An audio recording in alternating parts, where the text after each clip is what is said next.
Barney. And welcome to another episode. We haven't had one in a while. We're reconnecting here on February 3rd, 2022. The Admin and Tom embracing the Michigan State rivalry. My good friend Steve Adler. We've been away from each other. We had nothing to talk about lately. I mean, we still don't have a lot to talk about. I mean, nothing's happened in the last 24 hours. Let's just wing it and see if we can come up with I some don't know if we'll just fake. information. We'll fake, content here because it's just so slow. We might have to do like what's your favorite sitcom? Like what radio people do, radio hosts do, like in the off season. Okay, I'm going to start out with this analogy because you're a big Seinfeld fan, just like me. Mm-hmm. This reminds me of this Jim Harbaugh tango thing. Looking outside the marriage, if you will. Mm-hmm. When George Costanza quit his job because he couldn't use the executive bathroom. And he went in and he said he quit. Okay. And then he figured out that he quit without a job. And he figured out with Jerry that he wouldn't get, there wasn't anything that he could do. He could be a sports announcer, but you remember that episode. And then he comes. I like sports. I like sports. Yeah, you do like sports. Typically, they give that to ex-ball players and people with experience. So anyway, he goes back to work on the following Monday after he quit, like on a Friday, as if nothing happened. Yeah, and they laughed him out of the staff meeting. No, you quit. Bye. Anyway, that's my metaphoric analysis or comparison to what Jim Harbaugh did. And you and I had a couple of talks, in full disclosure here in the last day or so about it. And I just did a podcast on the Wolverine.com with John Borton, and I'm sure a lot of Michigan fans will hate on me because I'm truthful and transparent about my feelings about what transpired. But a lot of people will be in agreement. Anyway, okay. So how much snickering have you been going on as the rival of this Harbaugh thing when things are looking pretty good for Michigan State right now with Mel Tucker and recruiting and the portal and blah, blah, blah, blah, blah. You've got to be on cloud nine, right? Oh, you know that meme with Michael Jackson eating popcorn in the Thriller video? That's me. You guys just got George Perlist is what happened. Yeah, times 10. Times 10. Yeah. We Michigan State fans had to put up with Georgie flirting with the Green Bay Packers every year. Oh yeah, you're right. But it was more time, but this not quite this in depth and as much social, and this is a different time right now, social media and immediacy and content competition and declarations. He's going, blah, blah, blah, blah, blah. And yeah, you're right. You're right. Well, and Harbaugh gets way more press than Perlis ever got. He's all over ESPN this morning for all the reasons. But you guys got Perlis a little bit, but yeah, it's enjoyable to watch it. I appreciate the fact that you're not putting the typical blue wall spin on things. He's coming home and he turned down the Vikings, which I'm hearing from some people. You deal in truth, and I respect that about you. Right. No.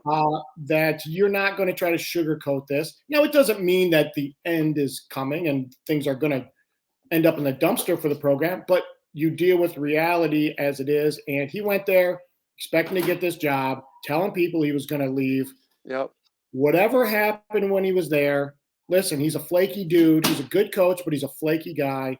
And who knows what he said in that interview. And right. Certain parts of the Viking, from what I understand, administration wanted him to be interviewed and other people, maybe the owner didn't. And at the end of the day, did not get the offer and had to try to crawl back home and try to put a good face on this thing. Yeah. I'm coming home, honey. Warm up the coffee. Yeah. No, I mean, I go back to, it's been a blur. Tuesday night, it's a Nebraska game with some Michigan buddies of mine. And, we're watching this struggling basketball team. It was just basically the backdrop.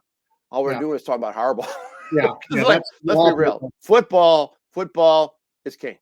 And I'm looking over my shoulder about, they're, according to Jim, Jim Harbaugh's all over ESPN this morning.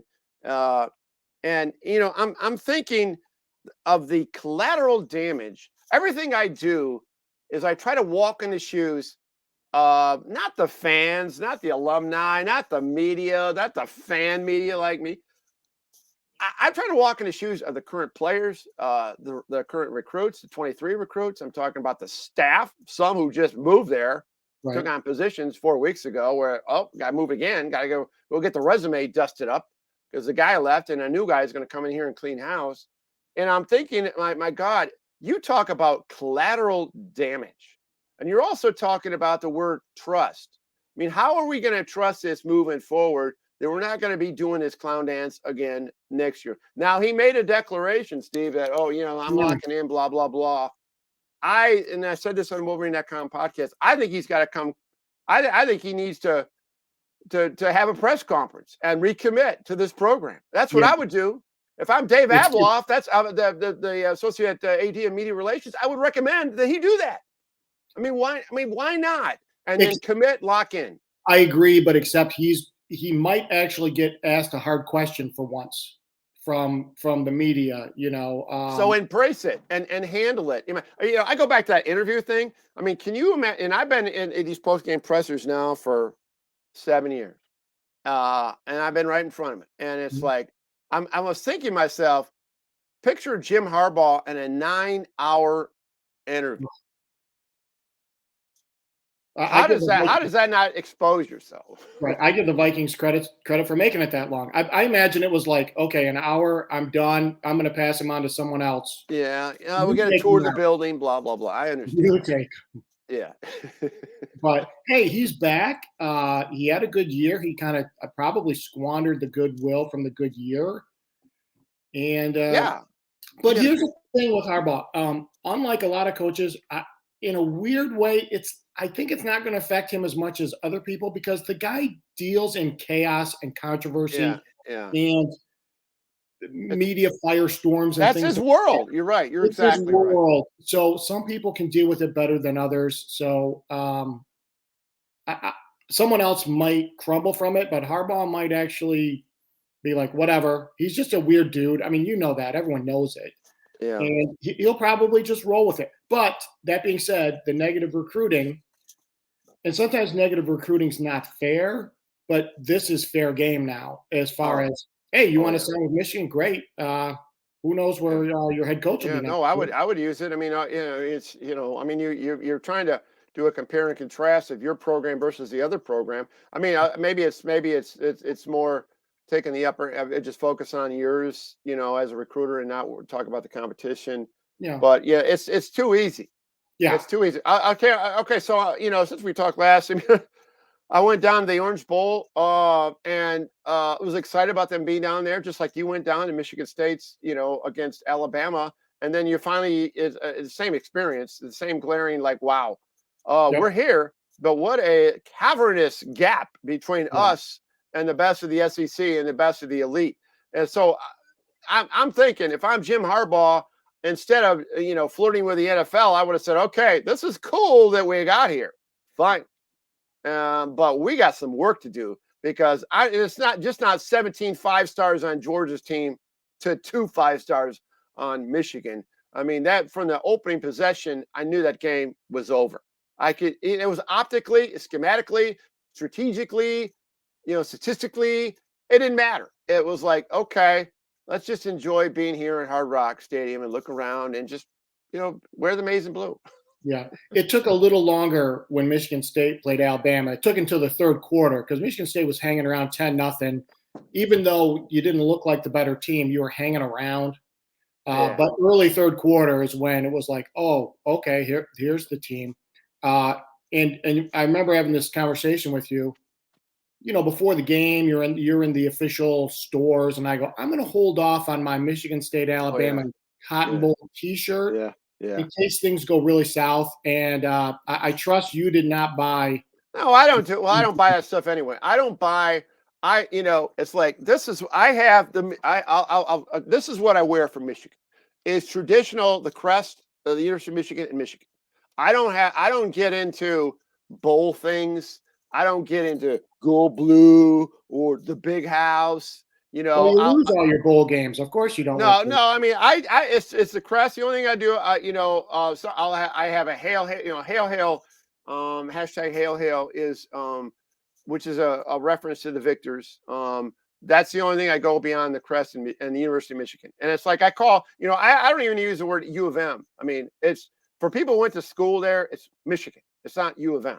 It's Michigan. So I don't go into that stuff. So I wasn't tantalized into buying anything that, that they're there. I was glad that they were there, but still the glaring thing is what Jim Harbaugh needs to challenge himself to be, and don't take this wrong, but to be 3-4 against Michigan State is an embarrassment because a lot of those were not very good Michigan State teams. Correct. I'm going to be honest with you. This wasn't like the 13-14. We're not talking about those 13-14 teams, which are very good. I would have given them a pass on that. But from D'Antonio's back end of his career was pretty shitty. And yet he still won it. Beat him at 17, beat him at 15.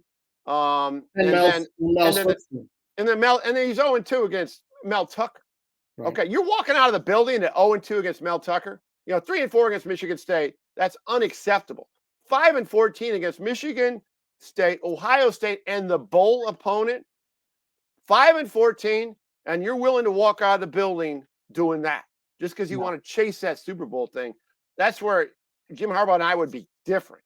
Well, we're different in a lot of ways. But in some ways, so are Michigan State fans happy he's back? Oh, I would think so, aren't they? I think for the most part, because it's easy to hate on your program more with Jim Harbaugh there and all the attention. But I would have enjoyed him leaving and then saying he never beat Mel Tucker. He ended up with a losing record against Michigan State.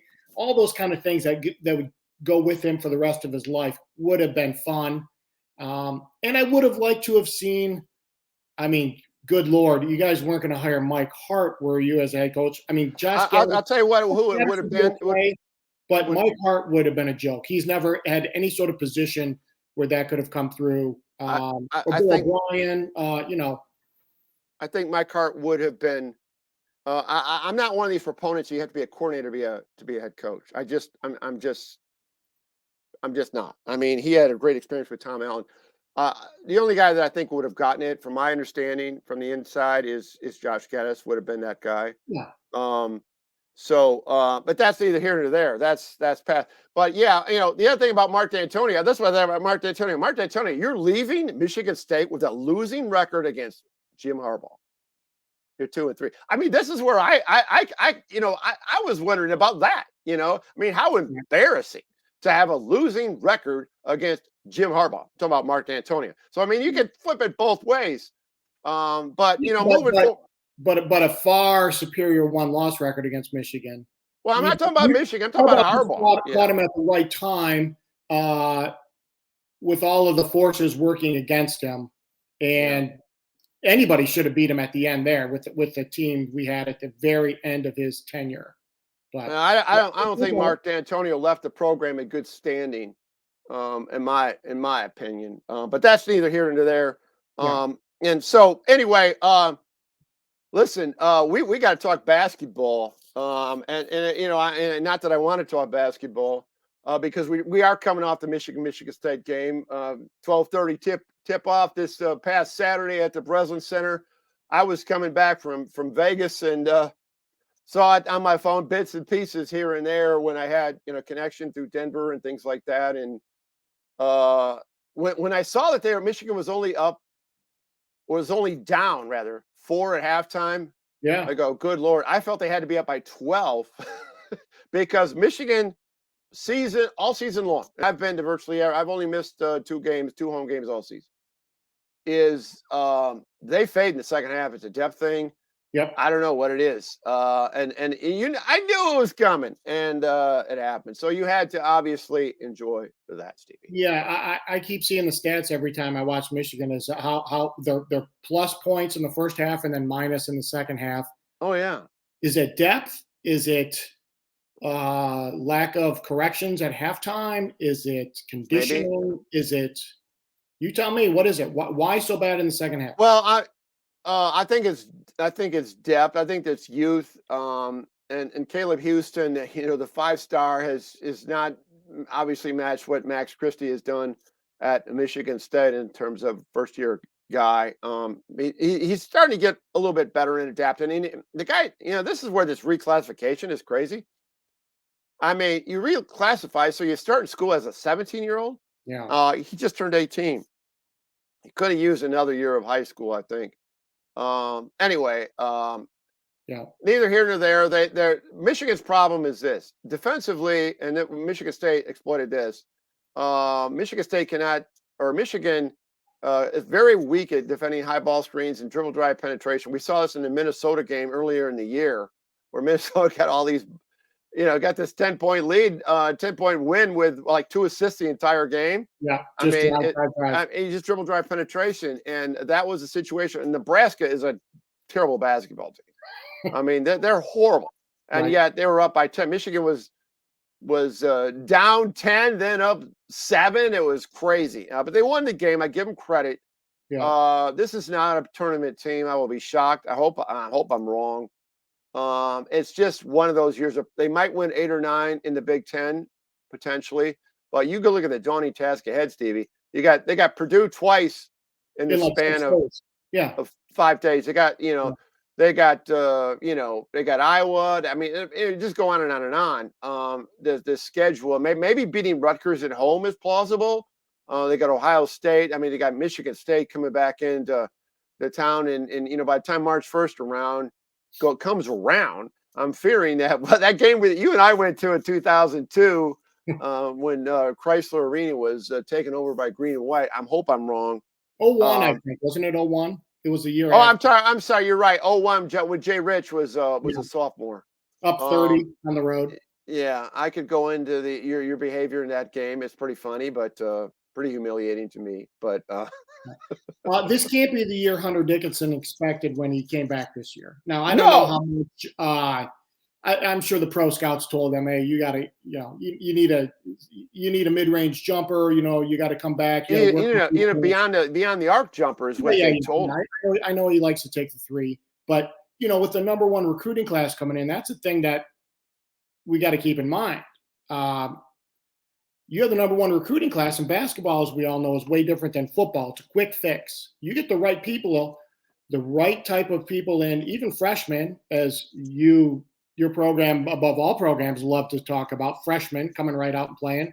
Right. Just hasn't worked out. These guys, these number 1 recruits, up and down. You referenced Max Christie. Hey, Max Christie's been up and down.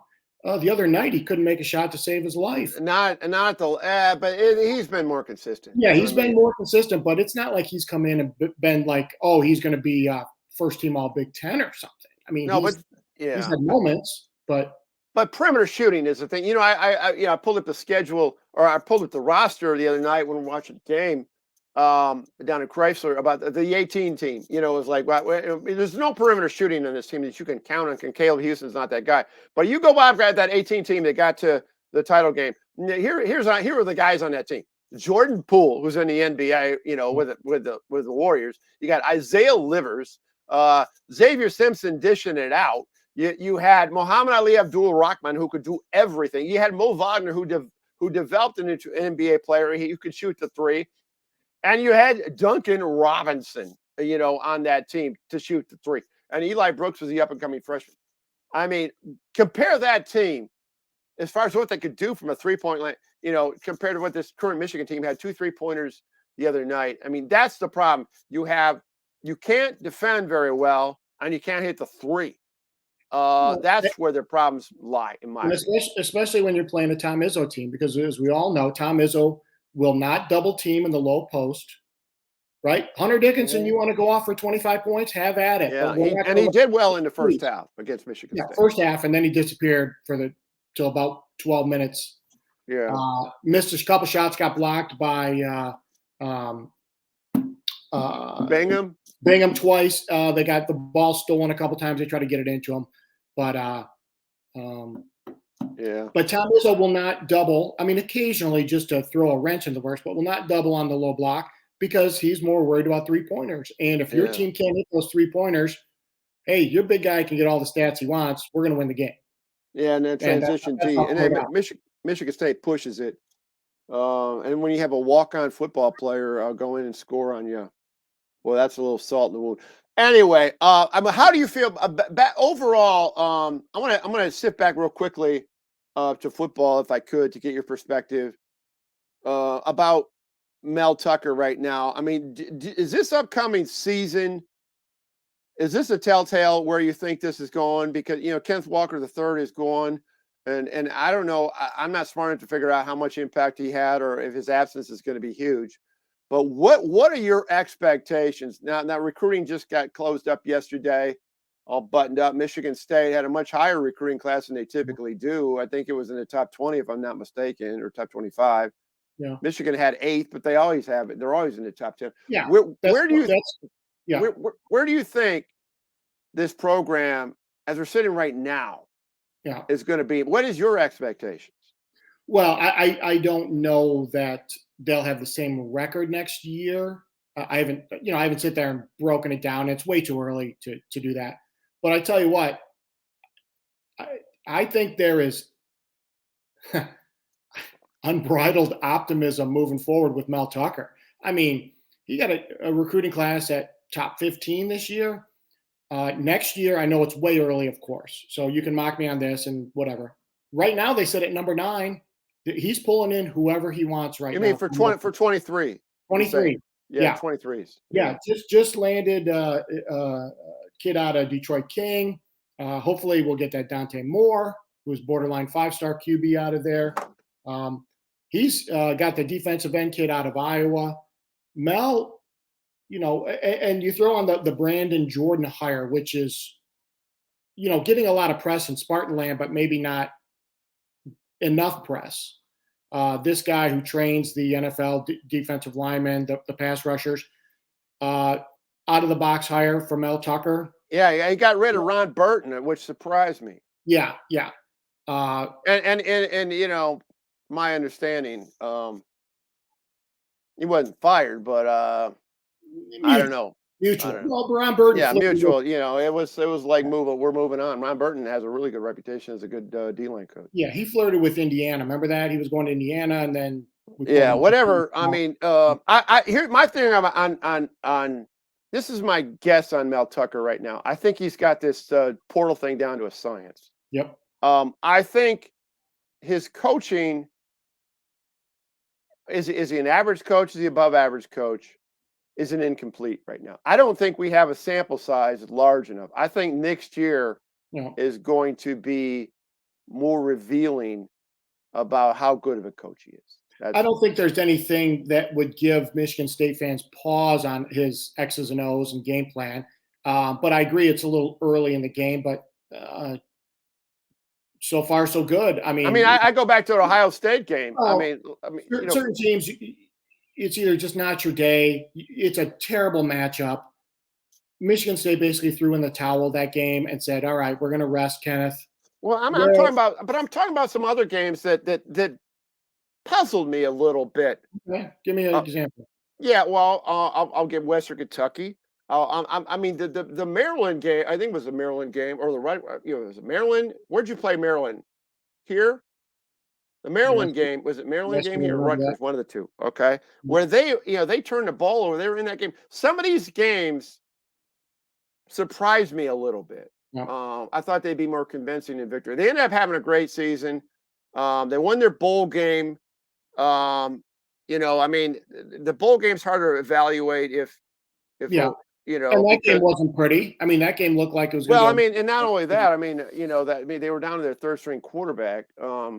But regardless, you win your bowl game, that's still cool. What is Mel? One of his things. What's this? Keep chopping, baby. Well, I know, and we'll see where that chopping takes him. It's going to be interesting. I just think it's to me, I think he's done well, but I think the sample size is still small. I agree, but what I like is if you ever read about his coaching philosophy, this neutral thinking thing where it's not too high, not too low. No, I agree with that. I like that. And what I like about it is they find ways to win. So you can say sometimes people go, "Wow, that's lucky. They played bad, but they found a way to win." I think that is a culture thing. I think if you, as long as you're not too far out of the game, like Ohio State, more often than not, you're gonna find a way to win those games. So I like, even though some of the wins weren't convincing, they found a way. They No, found a way. they did. I There's a commend them. belief system that goes throughout the team, of confidence that, hey, we're fine. We're down 13 midway through the fourth quarter. We're fine. And I think also what's going to be extremely compelling will be when Michigan State travels to Ann Arbor next year to play Michigan, to see if the Michigan fan base gets it and it gets it to the level of animosity that they should, and make that a ruckus crowd like they did at Ohio State last year, where it was, I've never been in that stadium like that. If they can have that angst towards Michigan State, which they need to have in the payback, and see how Harbaugh does in the fact he's not beating Mel Tucker, and see how that game plays out. Let me ask you. That game is critical, super critical Oh, yeah. of where this rivalry is going, is where it's headed, is that game in Ann Arbor next year. It's a big game. Let me ask you a question. You guys just had a real nice season. Ended badly, but that's what happens when you reach the. Yeah, you set yourself up for failure. Yeah, it's like Michigan State. Sometimes they get to the Final Four and you face a loaded Duke team and you get your doors blown out. Or Villanova that Michigan did. Yeah, and you go, it puts a bad taste on a good season.